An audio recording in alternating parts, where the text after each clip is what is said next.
Now the third lecture is on skeletal system.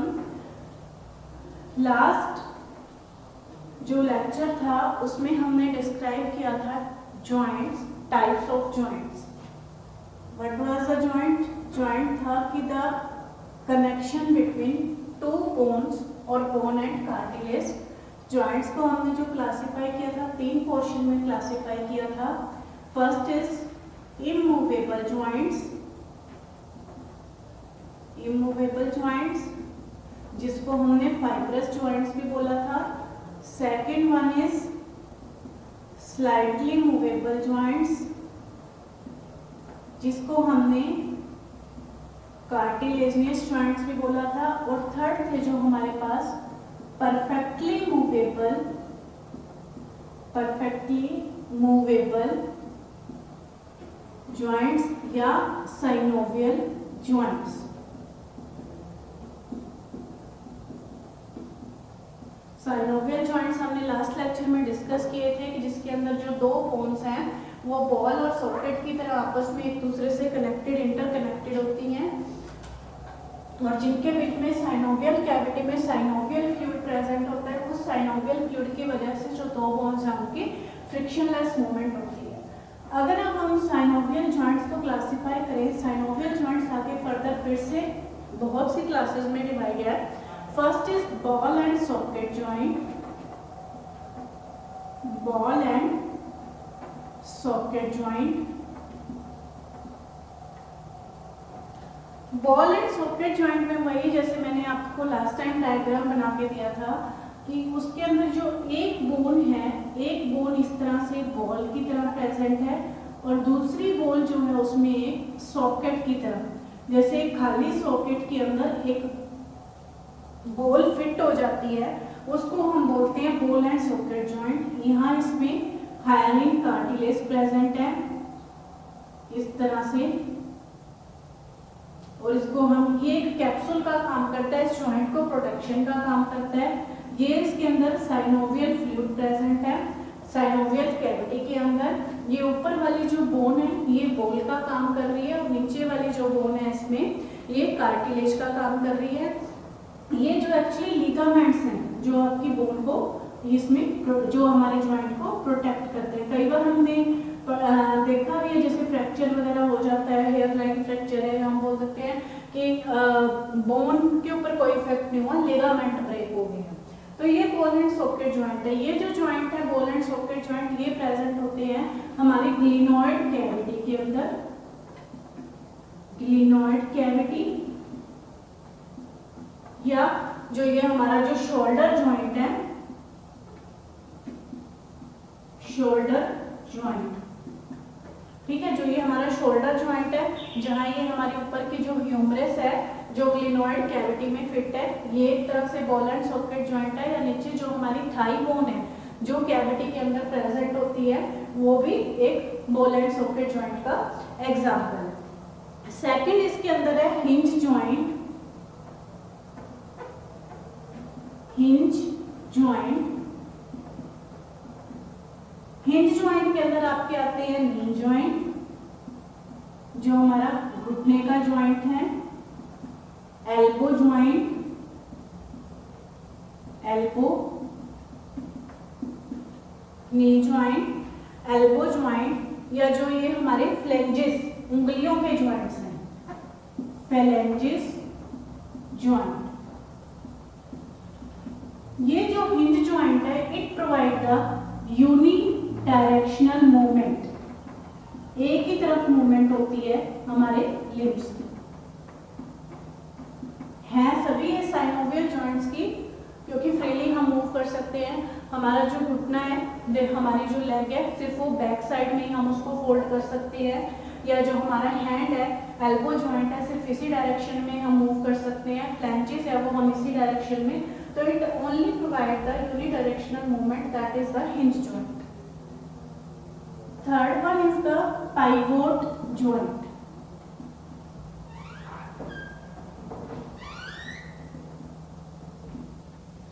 Third one जो है that is the pivot joint. Pivot joint के अंदर है हमारे joints of school,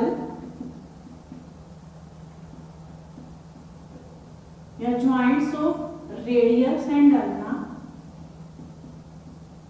joints of tibia and fibula.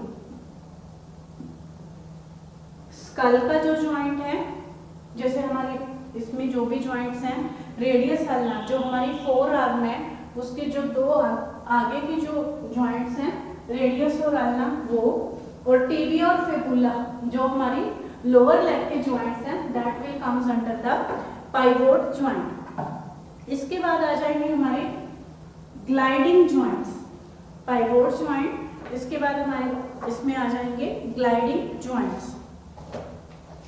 Gliding joints में आ जाएंगे gliding joints,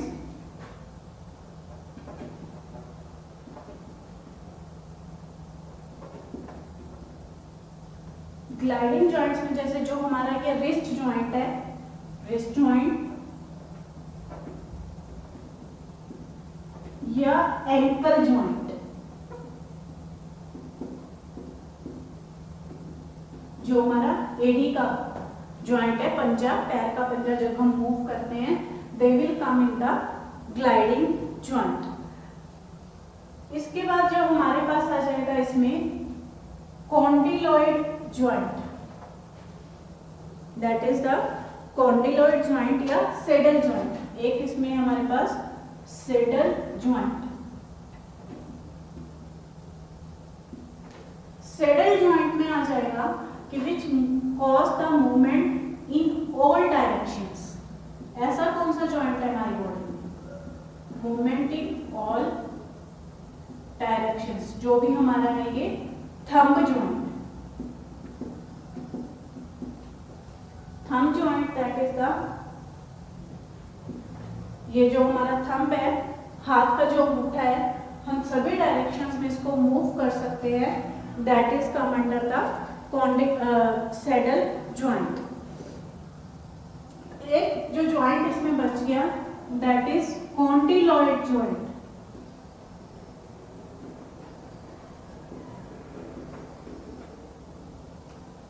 condyloid joints में जो हमारे कार्पल्स है, जैसे ये वाला कार्पल्स का मेट और टार्सल्स, जो हाथ की हथेली या पैर के पंजे की जो मूवमेंट है, कार्पल्स और tarsals movement, it will come under the condyloid joint. तो ज्वाइंट्स की टाइप्स है मूवेबल, स्लाइटली मूवेबल और perfectly movable joints. Perfectly movable joints है जो आपके हैं सिनोवियल ज्वाइंट्स। सिनोवियल ज्वाइंट्स में है first is ball and socket joint, जिसमें हमारी ग्लिनॉइड कैविटी या शोल्डर ज्वाइंट आ जाएंगे। सेकेंड है हमारा हिंज ज्वाइंट। हिंज ज्वाइंट वो होते हैं जो हमारी बॉडी के अंदर यूनिडायरेक्शनल मूवमेंट करते हैं, जैसे नी ज्वाइंट, एल्बो ज्वाइंट या हमारी फ्लैंजेस, उंगलियों के जो ज्वाइंट हैं। थर्ड है पाइवोट ज्वाइंट, जिसके अंदर ज्वाइंट ऑफ स्कल, रेडियस और अल्ना, टिबिया और फिबुला के हो गए। फोर्थ है हमारा ग्लाइडिंग ज्वाइंट, ग्लाइडिंग पे जिसमें है रिस्ट ज्वाइंट और एंकल ज्वाइंट आ गया। और फिफ्थ है कॉन्डिलॉइड ज्वाइंट, जिसमें कार्पल्स और टार्सल्स की मूवमेंट होती है। और इसके बाद एक है सैडल ज्वाइंट, सिक्स्थ है सैडल ज्वाइंट। सैडल ज्वाइंट है जिसमें सारी डायरेक्शन में हमारी बॉडी की मूवमेंट होती है, जैसे थंब ज्वाइंट है, थंब ज्वाइंट है, या जो हमारा ये जो नेक का ज्वाइंट है that will come under the saddle joint, जिसका सभी डायरेक्शंस में मूवमेंट होती है। तो ये डिफरेंट डिफरेंट ज्वाइंट्स है जो हमारी बॉडी में डिफरेंट तरह के मूवमेंट शो करते हैं। अब मूवमेंट के लिए भी कुछ टर्म्स हैं जो मेनली यूज होती हैं। वो टर्म्स कौन सी हैं? बॉडी की मूवमेंट के हिसाब से कुछ साइंटिफिक टर्म्स यूज होती हैं, that is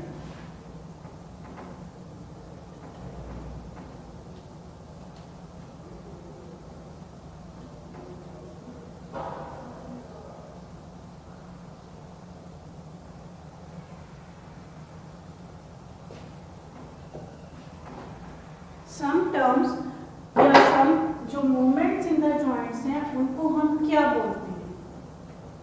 movements movements in joints. First है इसमें flexion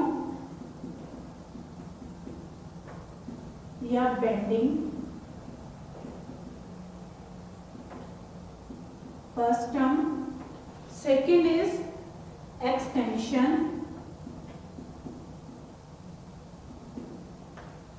third is abduction, fourth is adduction,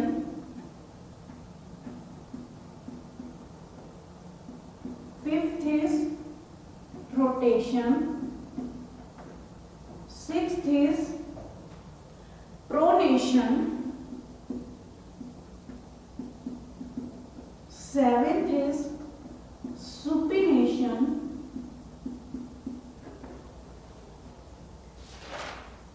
eighth is inversion, ninth is eversion, and 10th is circumduction. कुछ एक जो बॉडी की मूवमेंट्स होती हैं जो मतलब इसके बेस पे उनको नाम दिए हुए हैं. फर्स्ट इज फ्लेक्सियन और बेंडिंग. जब हम अपनी बॉडी को आगे इस तरह से बेंड करते हैं दैट इज द बेंडिंग, मतलब movement, move in the bend on the forward side. Extension इसका अपोजिट कि जब हम बैक साइड पे बेंड करते हैं दैट इज मूवमेंट और bend on the back side.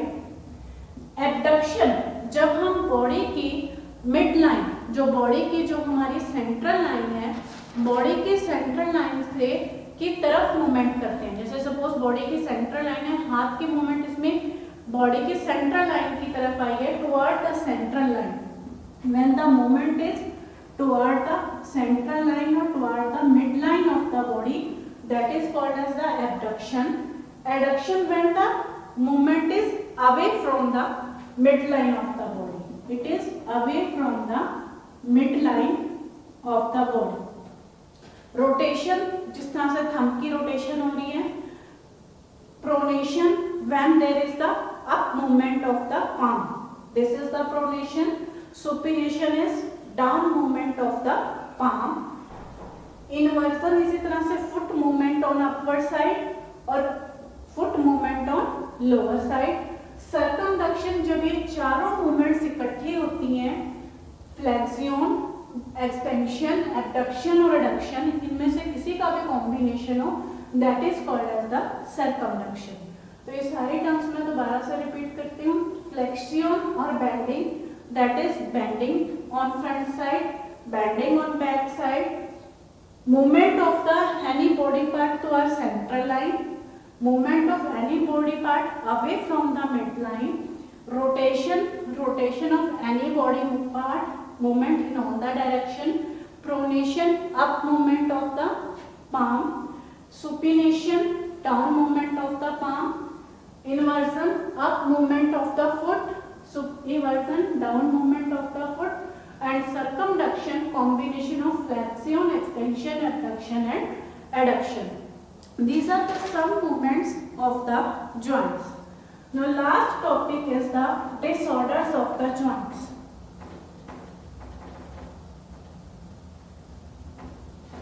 Next is disorders of the joints.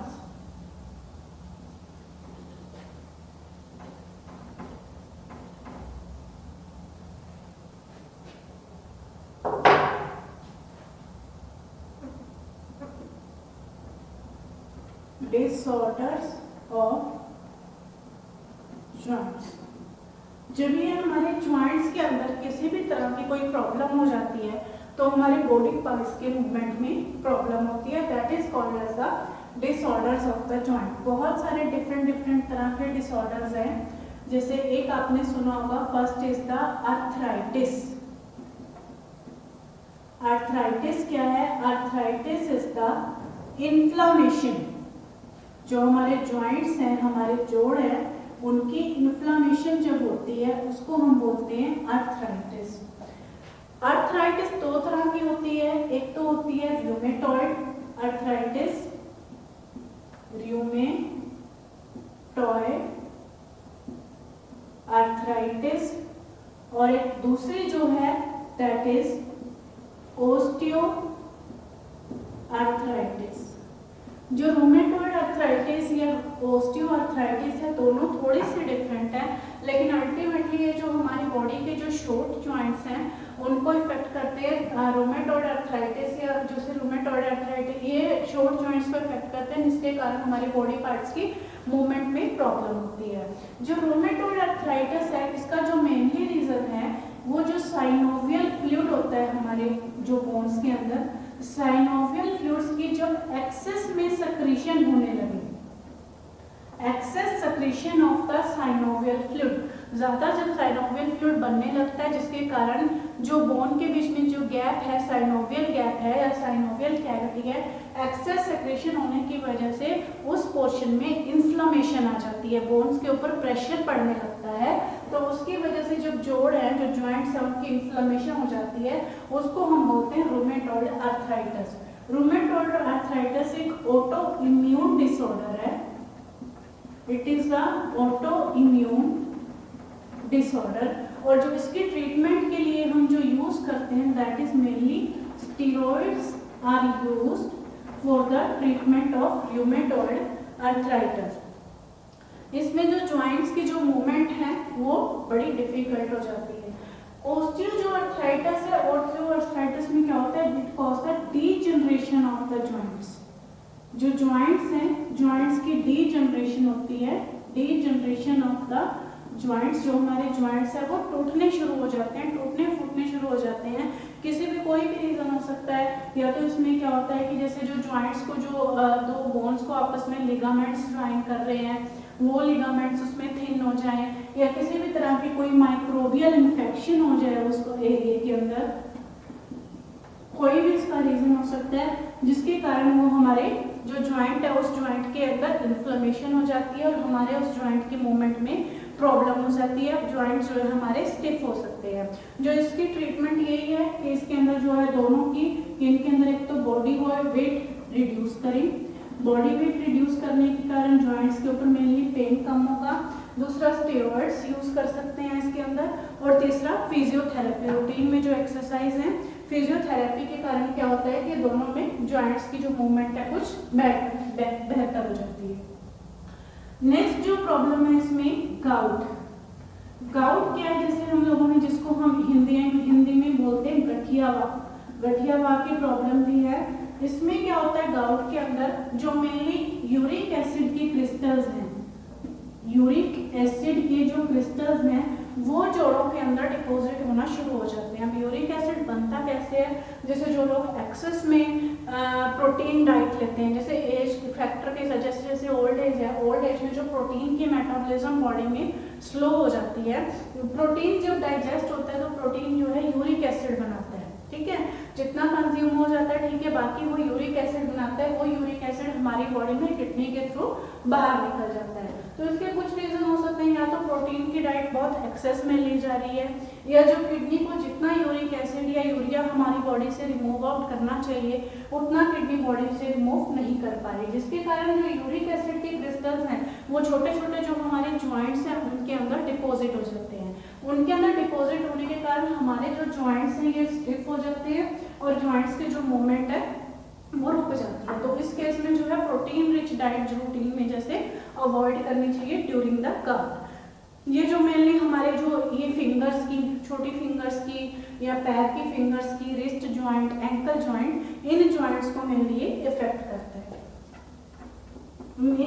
Next है डिसलोकेशन। डिसलोकेशन क्या होता है, जैसे ये तो कोई भी कुछ एक्सीडेंटल केस में या एकदम से बोन के ऊपर किसी तरह का प्रेशर आने से जो बोन्स हैं बोन में फ्रैक्चर हो जाना, या हड्डी का जो बोलते हैं हम अपनी एक जगह से खिसक जाना, अपनी जगह से मतलब कि चेंज हो जाना, उसको हम बोलते हैं डिसलोकेशन, या हड्डी के अंदर थोड़ा सा क्रैक आ जाना, that is called as the fracture dislocation है ये एक्सीडेंटल केसेस के अंदर होता है, या फिर जो बोन्स हैं जो ओल्ड एज में धीरे धीरे कैल्शियम रिजर्वायर खत्म होता जाता है, कैल्शियम की इतनी डाइजेशन नहीं हो पाती बॉडी में, तो जिसकी वजह से हमारी जो बोन्स हैं बड़ी फ्रेजाइल हो जाती हैं, ब्रिटल हो जाती हैं, जिसकी वजह से बोन्स में अपने आप टूटना शुरू हो जाते हैं। That is called also the main problem, जिसको हम बोलते हैं ओस्टियोपोरोसिस। ये एक और प्रॉब्लम है, that is called as the osteoporosis. Osteoporosis mainly ये मेनली जैसे वुमेन्स के अंदर तो आफ्टर मेनोपॉज, जब मेनोपॉज की सिचुएशन खत्म हो जाती है, पोस्ट मेनोपॉजल सिंड्रोम है आफ्टर मेनोपॉज, कि जब उनके अंदर जो नॉर्मली जो ब्लीडिंग का जो सिस्टम है वो खत्म हो जाता है, ठीक है। तो उसके बाद आफ्टर मेनोपॉज, आफ्टर 45 या 50 की एज के बाद जो बोन्स हैं ब्रिटल हो जाती हैं, वीक हो जाती हैं, अपने आप बोन्स डिजनरेट टूटनी शुरू हो जाती हैं, तो उसको हम बोलते हैं ओस्टियोपोरोसिस। तभी बोलते हैं कि मेनोपॉज के बाद रूटीन में जो वुमेन्स हैं उनको कैल्शियम टैबलेट्स कंज्यूम करनी चाहिए, या ओल्ड एज पीपल है कैल्शियम टैबलेट्स कंज्यूम करनी चाहिए, ताकि उनके अंदर इस तरह की कोई प्रॉब्लम ना हो। तो it was the last lecture of the skeletal system. Thank you.